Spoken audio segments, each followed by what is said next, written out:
প্রিয় দর্শক বন্ধুরা, এই মুহূর্তের জন্য south 24 Pargana 2009 primary recruitment process related একটি গুরুত্বপূর্ণ খবর উঠে আসছে, যেখানে থাকছে জোরদার প্রস্তুতির খবর।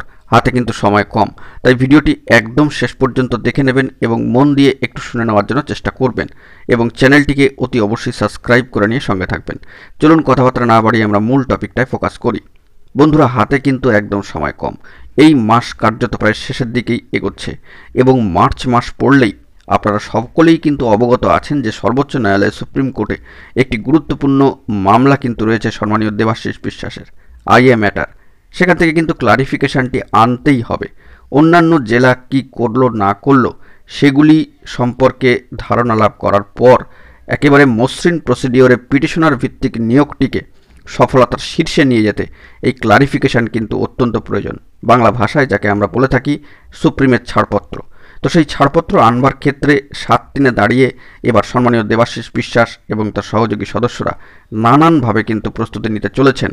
কোনো দিকেই তারা কিন্তু খামতি রাখতে চাইছেন না, যাতে করে আর না ডেট পেছোয়।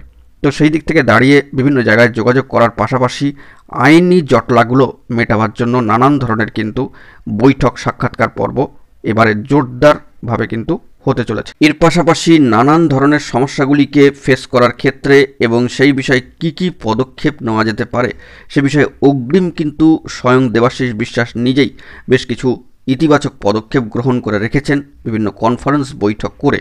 এবং এর পাশাপাশি আমরা জানি যে আগামী 28/2/2025টা অত্যন্ত গুরুত্বপূর্ণ একটা দিন। আবারও কিন্তু ডিপিএসসিতে কর্মসূচি রয়েছে, সকলকে আসবার জন্য কিন্তু সেখানে আহ্বান জানানো হচ্ছে। তো সার্বিকভাবে সব নিরিখে জোরদার প্রস্তুতি চলছে, পাশাপাশি কিছু কনফিডেন্সিয়াল বিষয় নিয়েও কিন্তু আলোচনা হচ্ছে।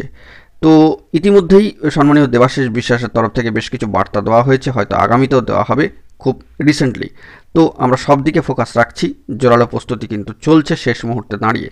তো এখন এটুকুই, সকলে ভালো থাকবেন এবং সকলের কাছে শুধুমাত্র একটি বার্তা যে একজোট হয়ে থাকবেন, কারণ একজোট হয়ে থাকলে কিন্তু সফলতা নিশ্চিত। এখন এটুকুই, ভালো থাকবেন, ধন্যবাদ।